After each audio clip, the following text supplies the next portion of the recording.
Henry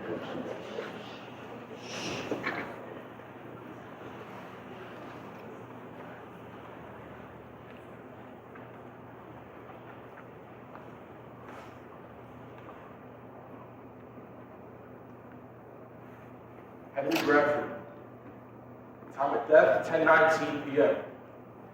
Cause of death, injuries sustained from car crash.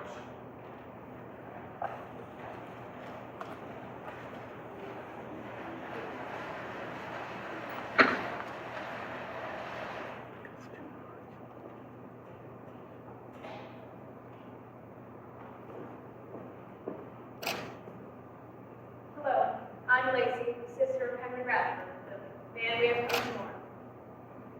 Last night I finally mustered up the courage to speak in front of you all. Excuse me if my speaking is poor, I don't typically do this. In that way we were different. He was the... Oh, I'm getting ahead of myself. I prefer words if not to read them. For a lot of my life, my brother was all I had. Growing up on a farm, without him, I would have been left to talk to cows and chickens. That would have been pretty boring, anyways. We rise early in the morning. Our responsibilities lay waiting in pastures.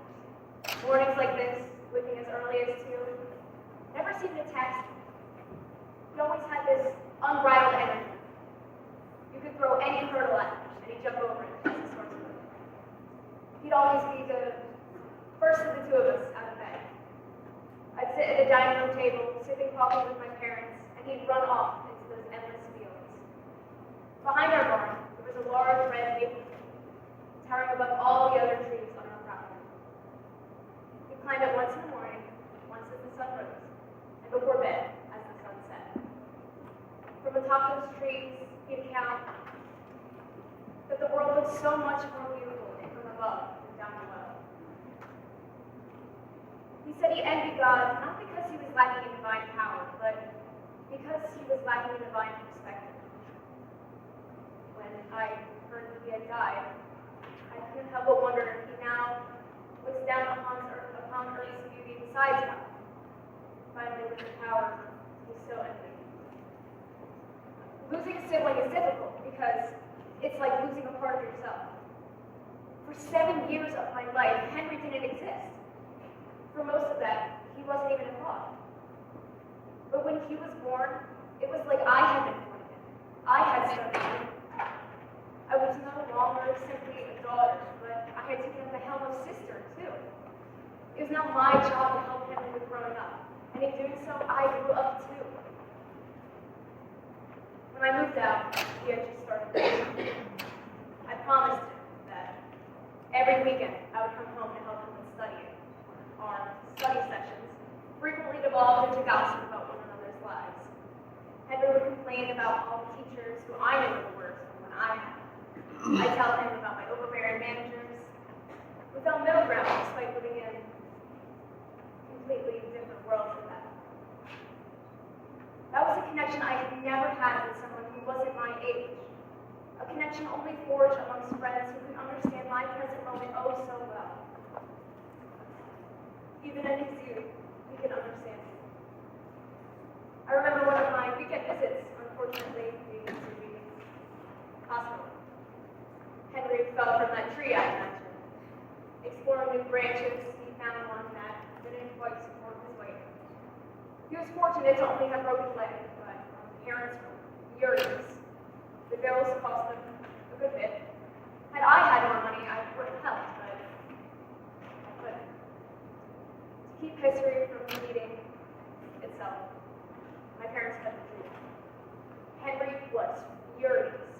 I took him out to dinner after he got out of the hospital, and he raved about how he hated Mom and Dad, that he felt they were caging him, and he could no longer fly. There were more trees he could climb, but he had to do that in secret, or else he would be yelled at.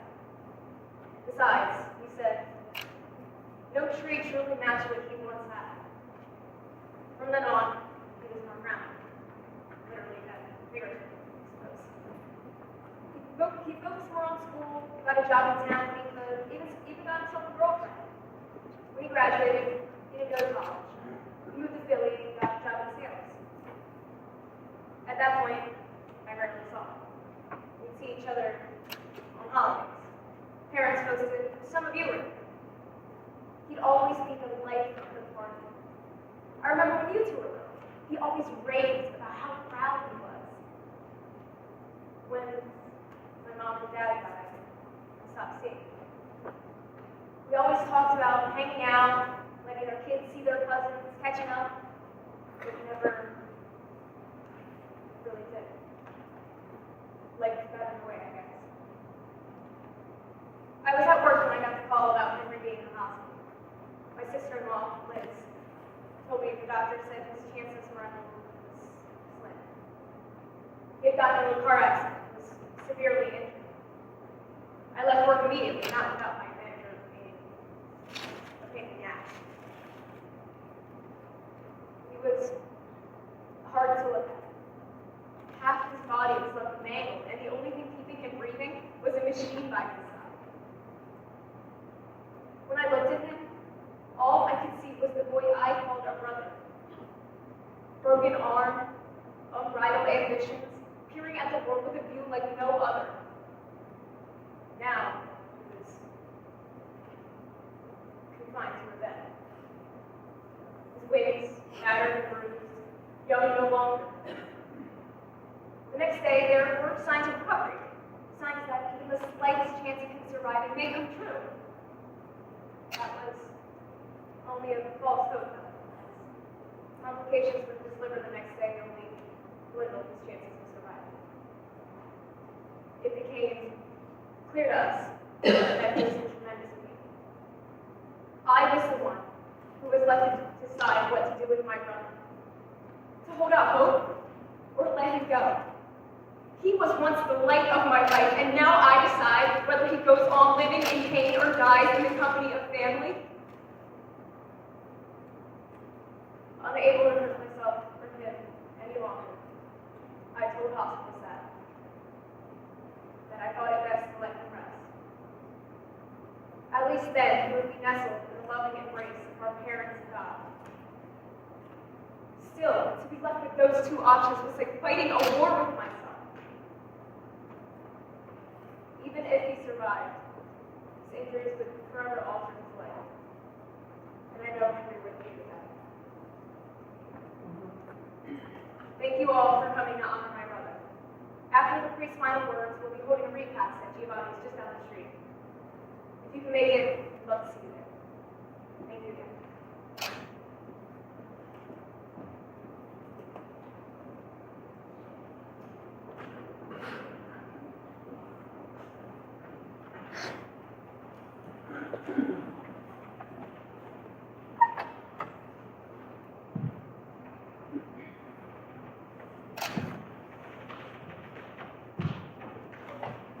Hey, Liz! Sorry we weren't able to talk at the service today. Oh, it's alright. You're Jimmy, right? I think I remember you from a family ages ago. It's been a while. How have you been? Been good.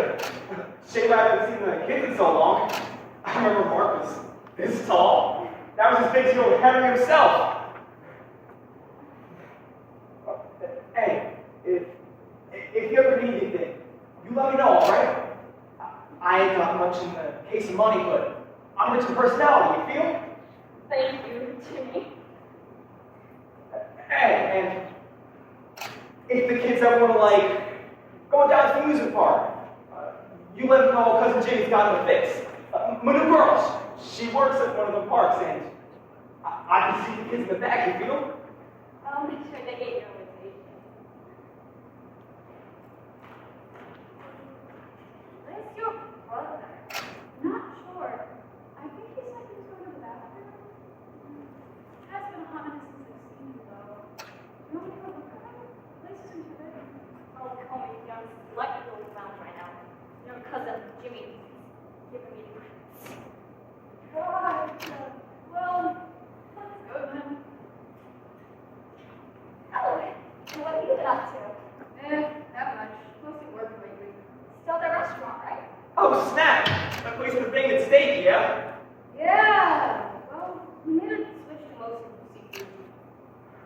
fish of the sea. Well, I thought it was quite a beautiful service. Too beautiful if you ask me. Oh, son, God bless your soul. You don't think your father deserved a fair and lovely service? Do you? Why, of course he does. The man is made of flesh and blood just like Christ.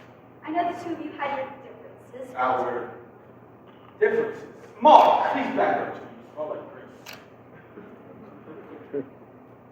Auntie Ethel, if you understood what that man put me through, you wouldn't call them differences, you'd call them injustices.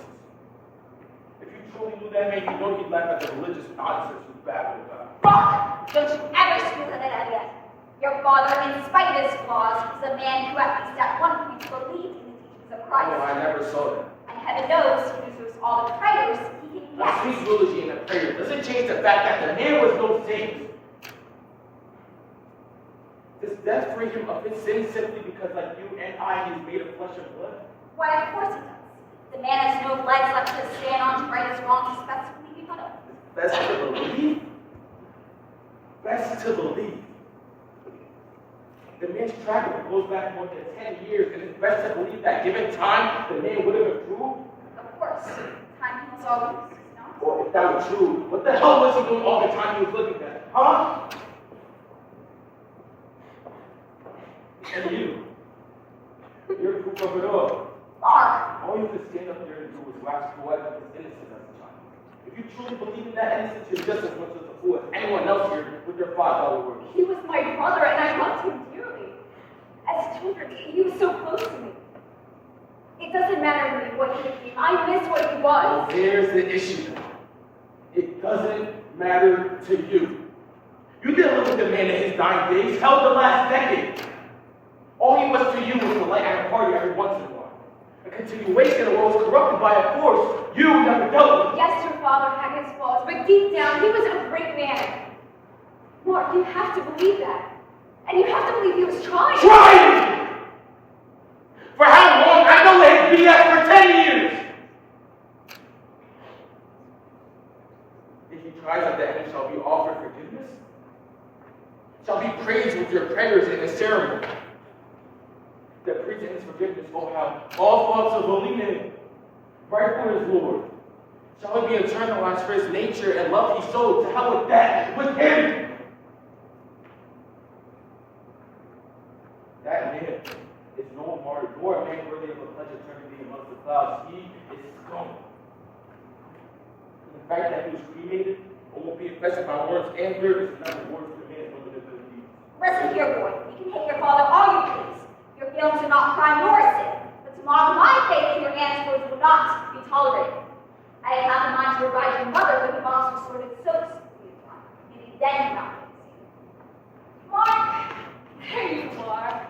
Me and Mel searched the building inside and out. You must have just missed it. It's about time you showed up, Elizabeth. You ought to get your boy under control before I lose my temper.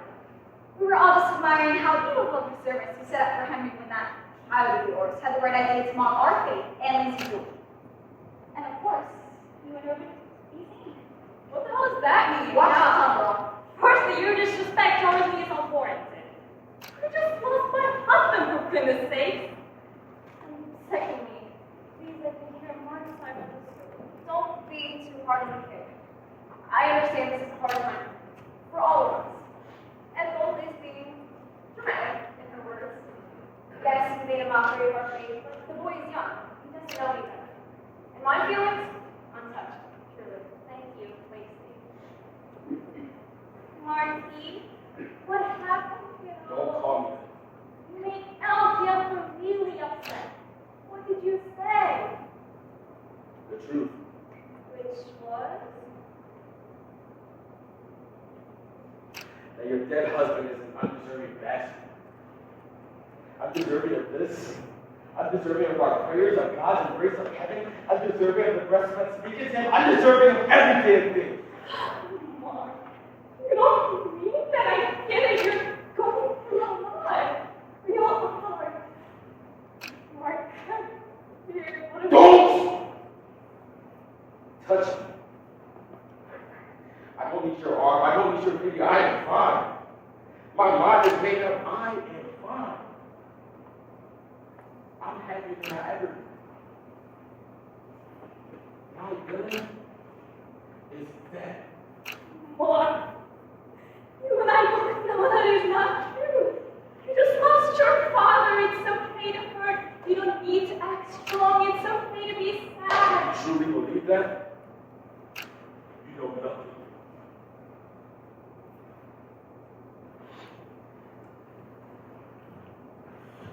I'm going to start heading to Giovanni's.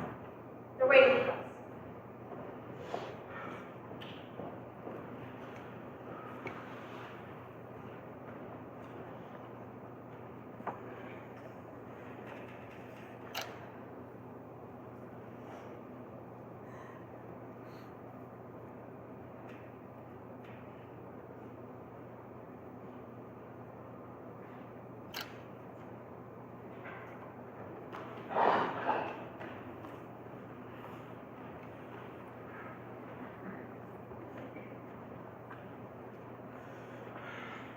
Hey, Mark. The last words I heard from my father. We were in the living room. His presence was unexpected. He was supposed to simply park outside to pick up Bria, to take a shower or something to that effect. Unfortunately, he had to use the bathroom, so Mom let him in. When he first entered the house, Bill told you that when I had last seen him, his face fuller, his body stronger. I sat on the couch when he first entered, and he didn't utter a word, perhaps too guilty to speak to me, or simply because he didn't see me. Or maybe he knew what would come next. He didn't say it until after he had left the bathroom, as he was walking out the door. He acknowledged me. But I didn't respond. No mutual greetings or goodbyes, just my eyes fixated. Something on the table in front of me. When those words first made it to my ears, no. When he first entered that house, I shut down. I didn't know if I should try and go to a different room or stand my ground. If I should try and make awful conversation as my throat choked back words and my lips refused to form words. So I just sat and waited for it to end. As I always have. And 2 weeks time, he was hospitalized, dead and free. No goodbyes, no apologies, just a greeting and he's gone. Perhaps I didn't give the man the opportunity for closure. Maybe the absence of these things is my doing, not his. When Mom asked me if I want to visit him in the hospital, she made it wildly clear that this would be the last time that I saw my father. That this time it was serious, that this could be the one that sent old Henry packing his bag straight to him. But my mind was made up. It's not like he was in my life anymore anyways, right? What difference does it make if he's dead? Besides, it's not much he could offer me if I visited. From what I heard, he was almost always asleep and almost completely nonverbal. He couldn't show remorse for his abuses in that state. He couldn't hear how I truly felt now that he was sober. Not that the likes of Ethel would ever commit such slander for a man on his deathbed. As if she ever cared for the likes of me, or Mom, or Brielle at any point.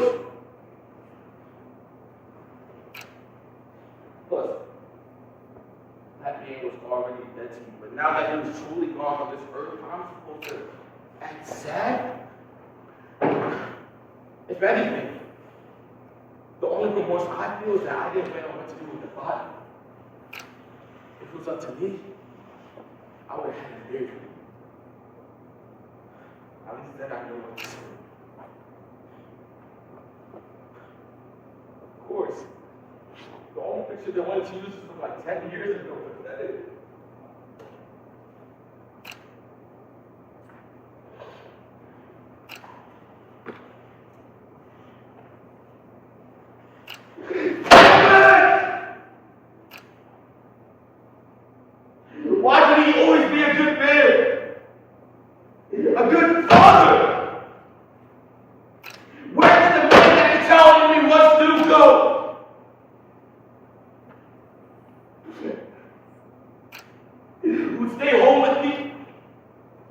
made sure and made my favorite meals, made sure I was the smartest in my class. Where did that man go?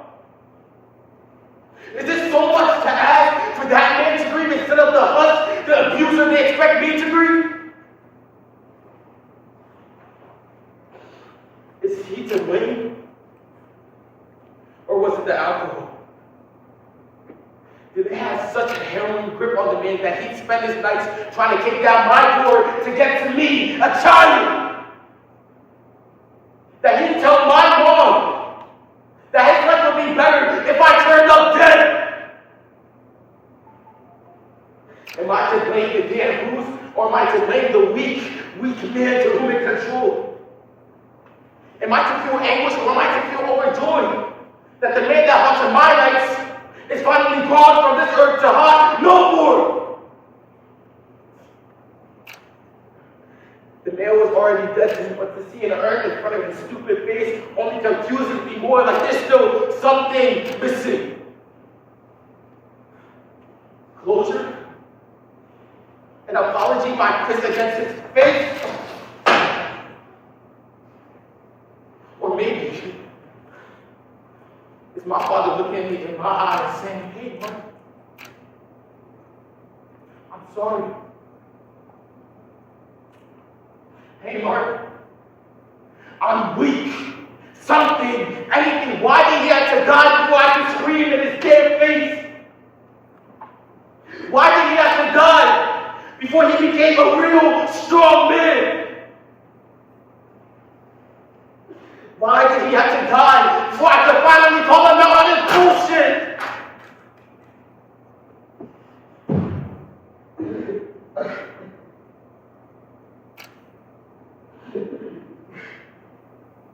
Why? When he was alive, he refused to love me. He had love to give, at least to be held, but where was mine? Am I to blame?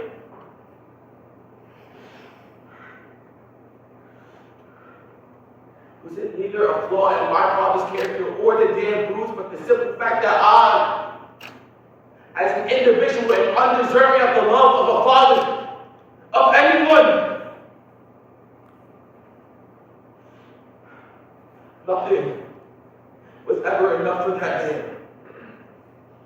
I never lived up to that man's ideals. I remember one night, I was sitting on my bed, writing an essay or something. My dad was in the living room on the phone with someone else. That weekend, I had gotten third place in a debate tournament, to which he related to the other person on the other line as only third place. Am I so pathetic that even a man who spent his nights writing a sofa, drinking beer after beer after beer after beer, even someone as low as him, finds mockery in what I accomplished?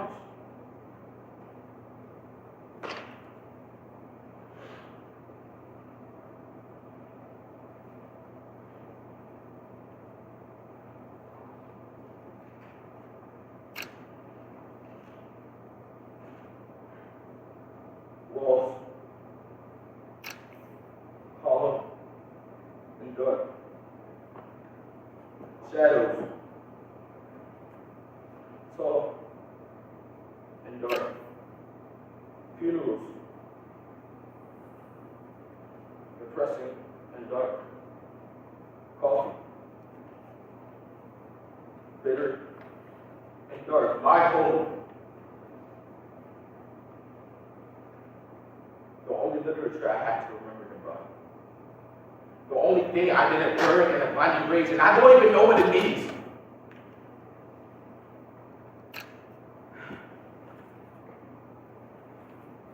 Maybe he didn't finish it.